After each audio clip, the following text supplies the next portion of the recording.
Hi. Hi. உங்கள நெறைய பேருக்கு வந்துட்டு ப்ரோமோவ பார்த்து செம்ம கடுப்புல, இல்ல பயத்துல கூட இருப்பீங்க. அந்த கண்ணு என்னடா இவ்ளோ பெருசா ஆயிடுச்சு அப்டின்ட்டு. ப்ரோமோ பார்த்தோம்னா ஆக்சுவலா எங்களுக்கும் அதான் தோணுச்சு. ஃபர்ஸ்ட் ப்ரோமோல வந்து இழுத்து தூக்கி போட்டாங்க. எங்கேயோ போய் அடிச்சு கண்ணெல்லாம் வீங்கி, இவ்ளோ கொடூரமாவா வந்து சண்ட போடுவாங்க அப்டின்னு இருந்தது. அதுக்கப்புறமா பார்த்தா நெறைய ட்விட்டர்ல வந்துட்டு அவங்களுக்கு ஏதோ கண் இன்ஃபெக்ஷன் ஆயிடுச்சு, இல்ல ஏதோ கடிச்சு அவங்களுக்கு இன்ஃபெக்ஷன் ஆயிடுச்சு அப்டின்ற மாரி சொல்லிட்டு இருக்காங்க. ஆனா எதையும் நம்ப முடியாது. இவங்க சொல்றதெல்லாம் கரெக்டாவும் இருக்கலாம், கரெக்டா இல்லாமயும் இருக்கலாம்.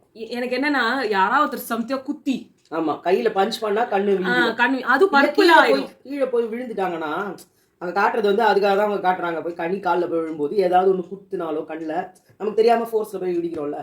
அப்படியும் கண்ணு வீங்க சான்சஸ் இருக்கு. பாப்போம். ஆனா அந்த இடம் பர்பிள் ஆயிடணும்ல. அது ஒரு சில எப்படி எப்படி ஆயிருக்கு நீ சொல்ற ரத்தம் கட்டி அப்படி ஆயிருந்தா, சிலதெல்லாம் மேலோட டிஷ்யூ அடிபட்டிருந்தா வீக்கம் மட்டும் தான் இருக்கும். சில பூச்சி கடிச்சா கூட நமக்கு வீக்கம் இருக்கும். ஸோ எல்லாமே இருக்கு. அவங்க ஐ டிராப்ஸ் போடுற மாதிரி காமிக்கிறாங்க. அந்த இதை வச்சு வச்சு இப்படி டிராப்ஸ் மாதிரி காட்டுறாங்க. அடிபட்டிருந்தாலும் வந்து டிராப்ஸ் போடுவாங்களா? போடுவாங்க. அதனால எனக்கு சரியா தெரியல அது என்னதுன்னு சொல்லி. சில பேர் வந்து அது வந்து இப்படி போய் அவங்க உழுந்து வாரி கண்ணுக்குள்ள ஏதாவது இன்ஃபெக்ஷன் ஆயிருந்தாதான் நீ சொல்ற மாதிரி டிராப்ஸ் போடுவாங்க. அதுதான் சொல்றேன். வெளியிலனா ஒத்தலம் தான் கொடுப்பாங்க. ஒத்தடம் கொடுப்பாங்க.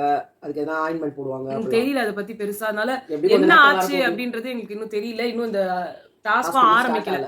சோ இப்போ பேசும்போது 1:30 மணி ஆகுது. இன்னைக்கு டாஸ்க் ஆரம்பிக்கல. எப்ப பார்த்தாலும் 2க்கு மேல 3, 4. ஆனா ஏதோ கண்டென்ட்டோ அந்த 12 o'clock மேல தான் ஆரம்பிக்குது. அது வரைக்கும் பேசுறது, தின்றது, உட்கார்றது. சோ இப்போ இதுல வந்து பேசிக்கா நம்ம இந்த ப்ரோமோஸை வந்து ஃபர்ஸ்ட் பாத்துறணும்னா, சபரி வந்து இவங்களை வந்து தூக்கி இப்படி தள்ளி விடுறாரு. அதுக்கு வந்துட்டு பார்வதி கத்துறாங்க. அவங்க மேன் ஹேண்டில் பண்ணப்பட்டிருக்காங்க. அதெல்லாம் சொன்னாங்க. Which is all right, correct. என்னோட பாயிண்ட் ஆஃப் வியூல வந்து இதே சபரி இவ வந்து கம்ருதீன் இல்ல வினோத் அவங்க மாதிரி யாராவது ஒருத்தர் அதை வந்து கனிக்கோ இல்லைன்னா ரம்யாக்கோ இந்த மாதிரி வந்து பண்ண. நான் இப்போ வந்து கெமியை சொல்ல மாட்டேன். ஏன்னா கெமி அவங்க குரூப்ல வந்துட்டு ஒரு பெண்ணாவே மதிக்கிறது கிடையாது. அதுவும் ஒரு என்ன சொல்றது ஸ்ட்ராங் உமன் அப்படின்ற மாதிரி வச்சிடுறாங்க. கனியையோ இல்ல இவங்க அவங்க பேர் என்ன ரம்யா இல்ல வியானா எதுவும் சொல்ல மாட்டாங்கன்னு வச்சுக்கோங்க. ரம்யா இவங்க யாராவது ஒருத்தரை வந்துட்டு கம்ருதீன் அவங்களாம் முக்கியம், பிகிலு முக்கியம், பிகிலு பிகிலு பிகிலு நமக்கு கப்பு முக்கியம், பிகிலு. ஸோ அதனால அதை வந்து அவங்க அடிச்சிருந்தாங்க. இதே மாதிரி அவர் புஷ் பண்ணியிருந்தாங்கன்னா நாட்டாம சபரிக்கு பொத்திக்கிட்டு வந்துருக்கும். அப்படி வந்து ஒரு கோவத்துல வந்து டொமால் டிமில்னு போட்டு இந்த மூக்கு ரெண்டுத்தையும் தூக்கிக்கிட்டு வாயெல்லாம் கோணிச்சிக்கிட்டு அப்படி பேசுவாரு. நான் அவனு சொல்றேன் அப்படி இல்லை அன்னைக்கு வந்து திவாகர் கிட்ட சொல்லுவேன் அந்த மாதிரி லெவலுக்கு அவர் கத்திருப்பாரு. ஆனா இப்ப அவர் அதை பண்ணிருக்காரு. இப்ப எல்லாருமே வந்துட்டு கரெக்ட், ஸ்போர்ட்ஸ்ல எல்லாமே நடக்கதான் செய்யும். You should not be a soft sport, you should be a good sport. இதெல்லாம் அக்செப்ட் பண்ணி தான் ஆகணும். இதை வந்து கனி அக்செப்ட் பண்ணாங்க. அது யார் கூடனா விக்ரம் கூட. சபரி அப்ப சண்டைக்கு போகல. ஏன்னா விக்ரம் அவங்க ஆளு. விக்ரம் அந்த இந்த டாஸ்க் அந்த தொப்பி டாஸ்க் வந்தப்போ கனியை இப்படி தூக்கி அப்படி அலையா தூக்கி போட்டார். என்னமோ வந்து ஏதோ ஒரு இறக வந்து தூக்கி போடுற மாதிரி அப்படி மேல பூச்சி உட்காந்துச்சு அப்படிதான் இருந்தது. அந்த மாதிரி ஒரு தூக்கி போட்டார். நல்லாவே தூக்கி போட்டார். ஸோ அப்போ வந்து கனி அதை வந்து இதுவா சொல்லலை. கெமியை வந்து ஒரு 4-5 பேர் சேர்ந்து மடக்கி அடிச்சு எல்லாமே பண்ணாங்க. அப்ப கெமியும் எதுவும் சொல்லல. பட் பார்வதி எப்பயுமே அவங்களுக்கு சின்ன ஸ்கிராட்ச்னாலும் பயங்கரமா கத்தக்கூடிய ஒரு பார்வதி கம்ப்ளைனிங் அவங்களை யாருமே தொடவே இல்லைனாலும் கம்ப்ளைண்ட் பண்ற கூடியவங்க போய் புஷ் பண்ணா அவங்களுக்கான இது அது அவங்க எல்லாமே தான் பண்ணுவாங்க. அவங்க அடிப்பாங்க, அது வலிக்கலாம் எல்லாமே. பட் அதை ஸ்போர்ட்டிவா எடுத்துக்கிற நேச்சர் அவங்களுக்கு எப்ப. இப்ப வாரம் கெமி வந்து விளையாடினாங்களே, என்ன புரண்டிட்டா, முடிச்சிட்டா, என்ன சாவடிச்சிட்டா, அவ்வளவுதான் பிளாக், இனிமே அவ கூட பேச்சே கிடையாது அப்படிலாம் சொன்னவங்க தான் அவங்க. எதையுமே வந்து இந்த மாதிரி ஸ்போர்ட்ஸ் இந்த மாதிரி ஈவெண்ட்டுக்குலாம் வரோம்னா நீங்க அப்ப சர்வைவருக்கு நீங்க எப்படி எந்த தைரியத்துல போனீங்க? அவங்களாம் சும்மாவே அடிப்படி 10 அடி உயரத்துல இருந்து கீழே வழிக்கு வச்சு ஊந்தீங்கன்னா அடுத்த நிமிஷம் கால் ஃப்ராக்சர் ஆயிடும். எப்படி போனீங்க? யாரை நம்பி போனீங்க? அங்கேயே உங்களால போக முடிஞ்சது தைரியமா. எல்லாமே சொல்லியிருப்பாங்கல்ல, டாஸ்க் இருக்கு, ஓப்பன் இதுல தான் படுக்கணும். இது மோஸ்டா அவங்க வந்து ஒரு டைப். அவங்க எப்பயுமே இந்த வோக்கலா கேட்கறாள். அவங்க குரல் எப்பயுமே அந்த வீட்டை கேட்டுக்கிட்டே இருக்கணும். சோ அதுக்கு அவங்க கேட்கதான் செய்வாங்க. இந்த இடத்துல அவங்க கேட்கறது தப்பும் கிடையாது. அவங்க அதை கேட்கதான் செய்வாங்க. அது ஓகே தான். ஏன்னா மற்ற நேரத்துலயாவது அது சாதா தள்ளி விடுறது, இது டைரக்டா நல்லாவே ஃபோர்ஸ் கொடுத்து வந்த புஷ். சோ அவங்க கேட்கதான் செய்வாங்க. பதிலுக்கு இவங்களும் வந்து அவரோட கையை போட்டு நல்லா மெரிச்சிட்டாங்க. சோ இவங்க கையை மெரிக்க, அவர் வந்து காலை மெரிக்க, இப்படியே போயிட்டு இருந்தது. அவங்க இவ தள்ள, இவரு அவளை தள்ள. நம்ம ஃபுல்லா எபிசோட பாக்கும்போது தான் தெரியும். எப்படி இருந்தாலும் ரெண்டு பேரும் சண்டை போட்டுட்டாங்க. ஆனா ஒரு பையன், ஒரு ஆம்பளை வந்து பவர்ஃபுல் தான். அது நம்ம என்ன சொன்னாலும் சொல்லலனாலும் அதான் உண்மை. அவங்க கொஞ்சம் வந்துட்டு புஷ்டியா இருக்க ஆளு, நல்லா ஹைட் அண்ட் வெயிட்டா இருக்கிற ஒருத்தர் வந்து. இது பிக் பாஸ்க்கு தெரியாதா? சபரி வந்து புஷ்டியான ஆளு, அவங்க சபரியை வின் பண்ண வைக்கிறதுக்கு தான் இதை பண்ணியே இருக்காங்க. இது பிரவீன் ராஜ் இருந்திருந்தா இந்த இது வந்தே இருக்காது நான் நினைக்கிறேன். நான் சொல்றேன், கன்ஃபார்மாவே சொல்றேனே, பிரவீன் ராஜ் வந்து இதுல இருந்திருந்தாருன்னா, எலிமினேட் ஆகாம இருந்திருந்தாருன்னா எனக்கு தெரிஞ்சு இது மாதிரி டாஸ்கே வந்திருக்காது. ஏன்னா இந்த டாஸ்க்ல அவங்க சபரியை வந்து அடிச்சு நவுத்திட்டு போயிட்டே இருந்திருப்பாரு பிரவீன். இந்த டாஸ்க் கொடுத்ததுக்கு காரணமே சபரி இப்ப ஆகணும். அப்ப சபரி ஆகிறதுக்கு என்னதான் பண்ணலாம், அதனால தான் பண்ணியிருக்காங்க. பார்வதி ஆக்கணும்னு நினைச்சிருந்தா அதுக்கேற்ற மாதிரி ஏதாவது பேசுற மாதிரி டாஸ்க் அந்த மாதிரி ஏதாவது கொடுத்துருப்பாங்க. ஆனா அப்படி எதுவும் கொடுக்கப்படல. அப்படி இருந்தாலும் சபரி பேசுவாரு, பேச மாட்டாருன்னு சொல்ல முடியாது. நல்ல திவ்யா வேணா லாகிங் ஆனா இருக்கலாம் அந்த விஷயத்துல. திவ்யா ஆகக்கூடாதுன்றதுல அவங்க இது என்ன சொல்றது, ரொம்ப தீர்மானமா ஆக்கிட்டாங்க. அது நெக்ஸ்ட் டைம் ஆக்கணும்னு நினைக்கிறது தப்பு. ஆமா, சோ அதனால அவங்க ஆக மாட்டாங்க. எல்லாருக்குமே ஒரு சான்ஸ் கிடைக்கும். நான் வந்து பார்வதி தான் ஆவாங்கன்னு நினைச்சேன். ஆமா, எனக்கும் பார்வதி ஆகணும் தான் இருந்துச்சு. ஆனா அவங்களோட கேப்டன்சி எப்படிதான் இருக்குன்னு பார்க்கணும்.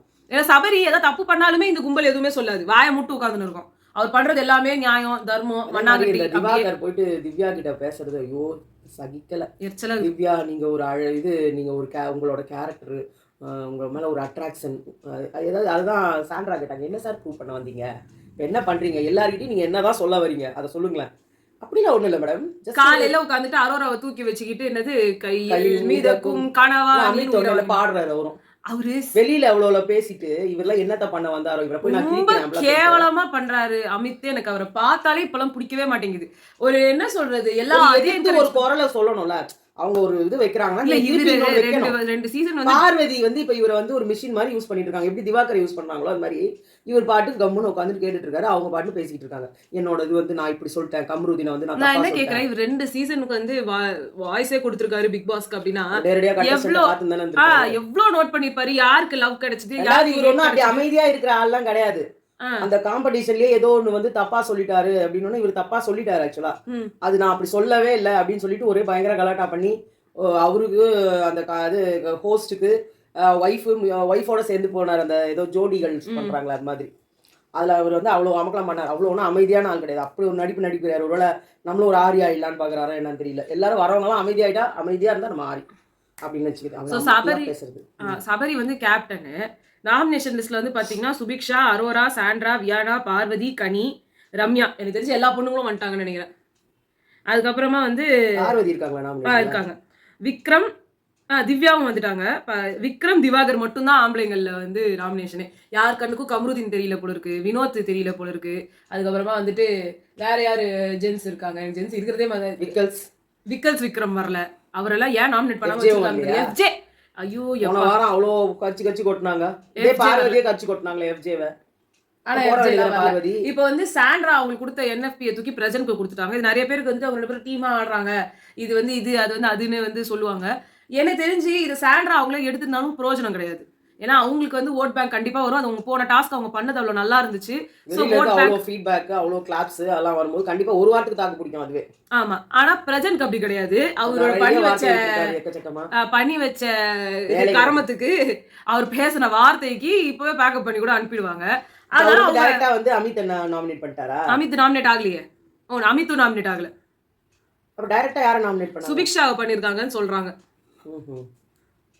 ஆம்பளைங்கள்ல அப்படி பார்த்தா கம்ருதீன், வினோத், இது பேர் விக்கல்ஸ் விக்ரம், அதுக்கப்புறம் வந்து பிரஜன் வந்து அந்த என்எஃபின்னு வச்சுக்கோ. அமித் தலைவர் ஆயிட்டாரு. மொத்த ஆம்பளைங்களையும் எஃப்ஜே இவங்க எல்லாரையும் தூக்கி வச்சுக்கிட்டு வெறும் லேடிஸா பார்த்து போட்டுருக்காங்க. இது எவ்வளவு ஒரு கேவலமான ஸ்ட்ராட்டஜி. தெரிஞ்சு திவாகரையும் யாரையும் சொன்ன நானு, திவாகர் வந்திருக்காரு. திவாகர் அமித் வந்துட்டாரோ, விக்ரம் வந்துட்டாரு. சாரி திவாகரும் விக்ரமும் வந்தாச்சு. இவர் வரல, அமித் வரல, எஃப்ஜே வரல, வியானா வந்திருக்காங்க. ஸோ இதுதான் வந்து லிஸ்ட். ஸோ வராதவங்க அப்படின்னா வந்துட்டு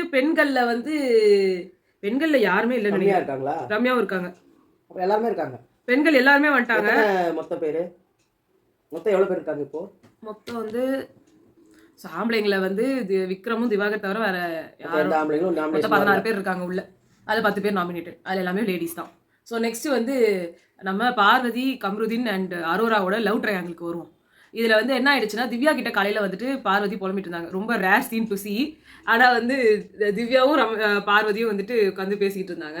அப்போ வந்து அவங்க சொன்னாங்க, இந்த மாதிரி எனக்கு கம்ருதீன் மேலே பொசசிவ்னஸ் இருக்குது அப்படின்றது எல்லாருக்கும் தெரியும், அது அரோராக்கு நல்லாவே தெரியும். ஆனாலும் வந்து அது அவங்க வந்து அவர் கூட பேசுறது எனக்கு பிடிக்க மாட்டேங்குது. சொன்னாலும் வந்து அவங்க வந்து அப்படி போறாங்க. நான் அவள்ட்ட பேசுறதுக்கு எவ்வளவோ ட்ரை பண்றேன். அவ காது குடுத்தே கேட்க மாட்டேங்கிறா. அவ வந்து என் கமருதீன் கூட வந்து பழகுறது எனக்கு பிடிக்கல அப்படின்ற மாரி சொன்னாங்க. அப்ப திவ்யா வந்து இத நீ எடுத்துட்டு போயிட்டு கமருதீன்ட்ட தானே பேசணும். அதுதான் கரெக்ட். அரோரா கிட்ட பேசி என்ன பிரயோஜனம்?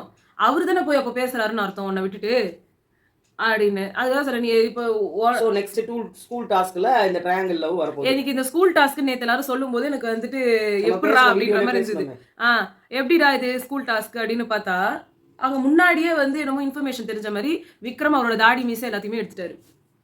ஸோ இப்போ விஷால், தர்ஷிகா, அர்ச்சிதா பண்ண ரோலை இப்போ இவங்க 3 பேரும் பண்ண போறாங்க. இருக்கலாம். அது மட்டும் இல்லாம இவரும் வந்து ஷேவ் பண்ணிட்டாரு ஃபுல்லான்னு நெனைக்கிறேன். திவாகர். அப்படியா? ஆமா. திவாகரும் ஃபுல்லா ஷேவ் பண்ணிட்டாரு. ஸோ என்னமோ எல்லாருக்குமே தெரிஞ்சு பண்ற மாதிரி இருக்கு. நேத்து நைட் நீங்க எல்லாரும் வந்து லைவ் பார்த்திருந்தீங்கன்னா, நைட் வந்து எல்லாருமே மைக் இல்லாம பேசியிருந்தாங்க. ட்விட்டர்லலாம் இதெல்லாம் நீங்க பிக் பாஸ் கேட்க மாட்டீங்களா? அப்படின்லாம் சொல்லிட்டு இருந்தாங்க. அது என்னையோடதா இருக்கும் அப்படின்னா வந்து சாட்டர்டே அன்னைக்கு நடந்ததா இருக்கும். ஃப்ரைடே அன்னைக்கு இந்த எபிசோட் நம்மளுக்கு வந்துட்டு ரிலே பண்ணிட்டாங்க. ஸோ சாட்டர்டே அன்னைக்கு நம்மளுக்கு ரிலே பண்ணல.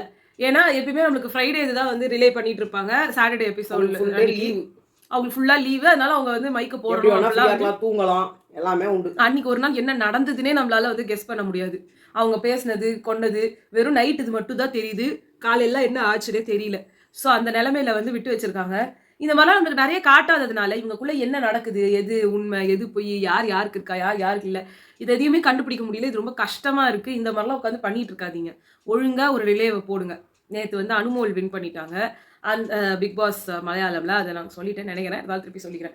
ஸோ இப்போ வந்து அரோராவும் பார்வதியும் வந்து பேசிட்டு இருக்காங்க. அப்போ அரோரா வந்து காலையெல்லாம் உட்காந்து ரீல்ஸ் பண்ணிட்டு இருந்தாங்க. அப்பெல்லாம் அவங்களுக்கு ஒன்றும் தோணல போல இருக்கு. இப்போ உட்காந்துட்டு என்னாலதான் துஷார் போயிட்டா, என்னால போயிட்டா நான் சொல்லும் போது எனக்கு ரொம்ப கஷ்டமா இருக்கும். அதோட பார்வதி சொல்றாங்க, அவன் போய் இது 2வது நாளா, என்னமோ அவன் செத்து போய் 2வது நாளா மாதிரி கேட்குறாங்க. எனக்கும் இப்படி தான் இருக்கும்னு நினைக்கிறேன். நானும் I also going to face that situation I think அப்படின்னாங்க. அப்புறமா தான் சொன்னாங்க, ஆனால் உன்ன மாதிரிலாம் நான் இருக்க மாட்டேன். அதுக்கு தான் இவங்க சொன்னாங்க, கரெக்டு தான், நீ வேற நான் வேற. நான் வந்துட்டு நீயே இல்லைனாலும் கம்ருதீன், நீ இருக்கியோ இல்லையோ கம்ருதீன் அவர் தனியாக அவரோட இதை பார்த்துப்பாரு. பட் துஷாரை என்னால தான் வெளில போறான்னு சொன்னாங்க. அப்படி வந்து உங்களால தான் அவர் போறாருன்னு சொன்னா உங்களுக்கு கில்ட்டியா இருக்காதா, நீங்க கவலைப்பட மாட்டீங்களா அப்படின்னு கேட்டாங்க. உடனே திருத்தின்னு முடிச்சாங்க. அதுக்கப்புறமா வந்து சொன்னாங்க, இந்த மாதிரி நீங்க வந்து நீங்க நிஜமாவே இதை பண்றீங்களா, என்ன வந்து எல்லாரும் கண்டென்ட்டுக்குன்னு சொல்லிட்டாங்க, கண்டென்ட்டுக்காக தான் அவங்க கூட பழகிட்டேன் அப்படின்னு சொன்னாங்க. அப்படின்னு முதல்லலாம் அட்வைஸ் கொடுத்தாங்க. அப்புறம் கண்டென்ட்டுக்காக தான் நீங்க பண்ணீங்கன்னு என்ன சொன்னாங்க. அது எனக்கு ஹர்ட் ஆகுது, உங்களை அப்படி யாராவது சொன்னா உங்களுக்கு ஹர்ட் ஆகாதான்னு உடனே பார்வதி முழிக்கிறாங்க. நம்மளும் அதே வேலையை தானே பண்ணிக்கிட்டு இருக்கோம், நம்மள எல்லாம் சொல்லுவாங்களோ என்னன்னா, அப்படி பார்ப்போம், அந்த சுச்சுவேஷனை பார்ப்போம். நம்மளுக்கு ஒரு வேளை அவங்க வெளில போகும்போது அப்படி அழ வருமோ என்னமோ அப்படின்ட்டாங்க கமால்னு. இப்போ இவங்க 2 பேர் அதுல அரோரா வேற ஒரு பக்கம் நான் எதுவுமே பண்ணல நாமினேட் பண்றாங்க, இன்னொரு பக்கம் என்ன வெளியே போக விடாம என்ன vote பண்ணி உள்ள வைக்கிறாங்க. எனக்கு எப்படி சஃபகேஷனா இருக்கு தெரியுமா? ஏன்னா இவங்களுக்கு இப்போ வந்து அவங்களா வாக் அவுட் பண்ணிட்டாங்க அப்படின்னா காசு வராது. அதை டேரக்டாக சொல்றாங்க. அந்த காசுக்காக தான் உட்காந்துருக்காங்க. அரோரா ஃபேன்ஸ்லாம் வந்துட்டு அவங்களுக்கு ஒரு புண்ணியம் பண்ணணும்னு நினைக்கிறீங்கன்னா, உங்களோட தாய் தலைவி வெளியில வரணும்னு ஆசைப்படுறாங்க. ஆமா மூச்சு முட்டுதான். அவங்க அது 2-3 வாரமா சொல்றாங்க. அப்படியே எதனா ஒன்று ஆயிடுச்சுன்னா என்ன பண்றது? தயவு செஞ்சு அவங்களுக்கு ஓட் பண்ணாதீங்க. அவங்க வந்து உயிர் மூச்சு இருக்கிற வரைக்கும் அவங்க வெளில ஆமா, வரமாட்டான்ட்டாங்க. உங்களுக்காகவே உழைச்சி, உங்களுக்காகவே நாளும் யோசனை பண்றது கூட உங்களுக்காக தான் யோசனை பண்றாங்க. ஸோ அப்பேற்பட்டவங்களுக்கு இந்த மாதிரி தீமையை இழைச்சிடாதீங்க. அவங்க பாவம் வெளியில வந்து அவங்க ஜாலியா இருக்கணும். அவங்களுக்கு 2 பெட்டு இருக்கான். அந்த பெட்டோட சாப்பிடணுமா, அந்த பெட்டோட பழகணுமா, அந்த பெட்டோட கொஞ்சணுமா. ஏன்னா இப்படி ஃப்ரீயா இருந்த ஒரு பொண்ணு ஜொமேட்டோல ஆர்டர் பண்ணி நான் பாட்டுக்கு ஓடிடியில படம் பார்த்துக்கிட்டு என்னோட பெட்ஸோட ஜாலியா இருந்த பொண்ணை கொண்டு வந்து அடைச்சி வச்சிட்டீங்களேடா, பாய்ஸ் அண்ட் கேர்ள்ஸ்ன்ற மாதிரி. அதனால வந்து உங்களுக்குலாம் கை எவ்வளவு துடிச்சாலும் அந்த கையை கொஞ்சம் கண்ட்ரோல் பண்ணிட்டு இழுத்துருங்க, ஓட்டு போடாம போடாம இருங்க. இருங்க. ஆமா, அவங்க வந்து வெளியில வந்துட்டு நீங்க வந்து வழக்கம் போல அவங்க நீங்க தான் கண்டென்ட் எப்படியே கொடுப்பாங்க. சப்ஸ்கிரிப்ஷன் போட்டு வச்சிருப்பீங்க இல்லையா? சோ அது அவங்க சப்ஸ்கிரிப்ஷன் கண்டிப்பா ஏன் வேஸ்ட் ஆகணும்? வந்துட்டாங்கன்னா உங்களுக்கு தானே நல்லது. அவங்க ஒரு ட்விட்டர் இது இன்ஸ்டா ஹேண்ட்லேயே வந்து பண்ண முடியல, ஹேண்டில் பண்ண முடியல. அந்த அளவுக்கு வந்து இப்படி பண்ணாதீங்க. அவங்க வெளியில வரட்டும். அண்ட் இது கூடவே வந்து சம்மந்தமே இல்லாம இருக்கும். இருந்தாலும் வந்துட்டு நேத்துல இருந்து எனக்கு வந்து உறுத்திக்கிட்டே இருக்கிறது வந்து இந்த சிஎஸ்கேல இருந்து ஜடேஜா வந்து ராஜஸ்தான் ராயல்ஸ்க்கு வந்துட்டு போறாரு அப்படின்ற மாதிரி பேசுறது. நான் நேத்துல இருந்து உட்காந்துட்டு என்ன சொல்றது புழுங்கின்னு இருக்கேன். இந்த மாதிரி பண்ணாதீங்கன்னு சொல்லி யாரும் நம்ம கண்டுக்க போறது இல்லை. பட் ஸ்டில் அது ஒரு ஃபீலிங் பயங்கரமா. இவ்வளோ பண்ண ஒருத்தரை தூக்கின்னு போய் ராஜஸ்தான்ல, அதுவும் வந்து சஞ்சு சாம்சன் நீங்க வந்து அவ்வளோ என்ன பண்ணிடுவாரு, அவர் பிளேஸ்ல வர்ற அளவுக்குன்னு தெரியாது. அவருக்காக இருக்கிறவங்க எல்லாத்தையும் எடுத்து கொடுக்கணும். அவங்க டெவால் பிரேவிஸ் கேட்குறாங்க, அதையும் கொடுத்துருங்க. பேசாம சிஎஸ்கேன்ற பேரே ராஜஸ்தான் ராயல்ஸ்னு எழுதி வச்சிருங்க. அப்புறம் எதுக்கு இந்த ஒரு டீமு? எல்லாத்தையும் தூக்கி தூக்கி வாரி வாரி வழங்குறதுக்கு. ஸோ இதுதான் நம்ம பேசுறது எதுவும் அவங்க செவிகளை போய் சென்றடைய போவதில்லை. அவங்க கமெண்ட் செக்ஷன்ல கத்துறதும் பெரிய பெரிய எவ்வளவு டேரிங்கா பண்றாங்க. அது மாதிரி பண்ணா இதனால எவ்வளவு பேரோட எதிர்ப்பை சம்பாதிப்பாங்க இல்லையா. ஆல்ரெடி ரெய்னாவை எடுக்காம முன்னாடியில இருந்தே சொல்லிக்கிட்டே இருக்காங்க. அந்த ஸ்ரீகாந்த் அவங்க பையன் கூட போகணும்னா இது ஜடேஜா தான் போவாரு, ஜடேஜா தான் தூக்கணும். அப்புறம் ஸ்ரீகாந்த் சொன்னாரு, டீஆக்டிவேட் வேற பண்ணிட்டாரு அவர். அஸ்வின் வந்து அது மாதிரி பேசிட்டு இருந்தாரு, ஜடேஜாவை தான் அவங்க தூக்குவாங்க, ஜடேஜா போயிடணும். தண்ட பிளேயர் அவ்வளவு பேர் இருக்கும்போது ஏன் மிடில் ஆர்டர்ல நமக்கு ஆல்ரெடி அவனும் இல்ல, தெரிஞ்சு அவர் ரிசைன்மெண்ட் கூட போயிடுவாரு அப்படி இருந்ததுன்னா. ஏதோ அவரை நாங்கள் ஐபிஎல்ல பார்த்துக்கணும், அதுவும் உங்களுக்கு பொறுக்க மாட்டேன்தா. அந்த இது பேர் என்ன, ஃப்ரண்ட் மேலே டாப் ஓப்பனர்ஸாக ஆடுறதுக்கு தான் வந்து சஞ்சு சாம்சன் லாய்க்கு. ஓப்பனர்ஸ் இப்போதான் நம்மளுக்கு செட் ஆகிருக்காங்க. அதுல ஒரு குளறுபடி பண்ணி இவரை தூக்கி வந்து அங்க போட்டு எல்லாம் நாசமா போறதுக்கு பதிலாக பண்ணி வச்சிருக்கீங்க. அங்க கெய்க்வாட் இருக்கிறாரு, ருத்ராஜ் கெய்க்வாட செலக்ட் பண்ணி வச்சிருக்கீங்க. அதுக்கப்புறமா மிடில் ஆர்டர்ல தான் யாருமே இல்ல. டெவில் பிரேவிஸ் வந்து மிடில் ஆர்டருக்கு இருக்காரு, ஜடேஜாவும் மிடில் ஆர்டருக்கு தான் வந்திருக்காரு. சரி என்னமோ ஆகட்டும், ஆக்ஷன்ல எடுத்துக்கோங்களேன், இப்படிலாம் பண்ணாதீங்க. சரி, உங்களை நாங்க வந்து அடுத்த வீடியோல சந்திக்கிறோம். பாய்.